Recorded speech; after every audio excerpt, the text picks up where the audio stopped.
നമുക്ക് നമ്മോട് തന്നെ സത്യസന്ധമായി 3 ചോദ്യങ്ങൾ ചോദിക്കാം. സൗകര്യത്തിന് വേണ്ടി ഒരു പ്ലാസ്റ്റിക് ബാഗ് വാങ്ങുമ്പോൾ അല്ലെങ്കിൽ ഒരു പ്ലാസ്റ്റിക് കുപ്പി വലിച്ചെറിയുമ്പോൾ നാം ഏതുതരം ഭാവിയാണ് തിരഞ്ഞെടുക്കുന്നത്? തടസ്സപ്പെട്ട ഓടുകൾക്കും പ്രളയത്തിനും ആണോ, അതോ വൃത്തിയുള്ള ഒരു നാടിന് വേണ്ടിയാണോ? രണ്ടാമതായി, ഏതൊരു ചെറിയ കവറോ ബാഗോ അല്ലെങ്കിൽ കുപ്പിയോ ആണെന്ന് കരുതി വലിച്ചെറിയുമ്പോൾ നാം എന്ത് തരം മാറ്റമാണ് ഉണ്ടാക്കുന്നത്?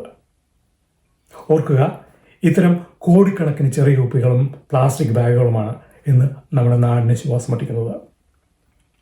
മൂന്നാമതായി, മാലിന്യ കൂമ്പാരം കൊണ്ട് ഇതെൻ്റെ ജോലിയല്ല എന്ന് പറഞ്ഞ് നമ്മൾ നടന്നു നീങ്ങുമ്പോൾ എന്ത് സംഭവിക്കും?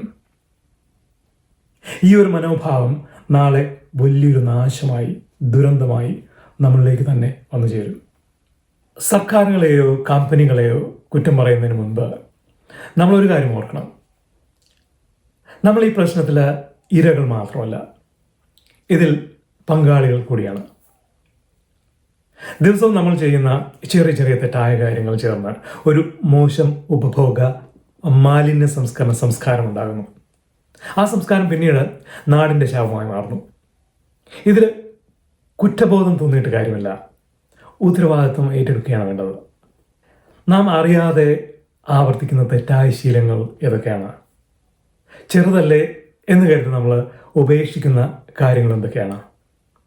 ഈ തിരിച്ചറിവാണ് കരുത്ത്. ശീലങ്ങളുടെ പുറകെ പോകാതെ ശരിയായത് തിരഞ്ഞെടുക്കാൻ തുടങ്ങുന്ന നിമിഷം നമ്മുടെ ശോഭനമായ ഭാവി തുടങ്ങുകയായി.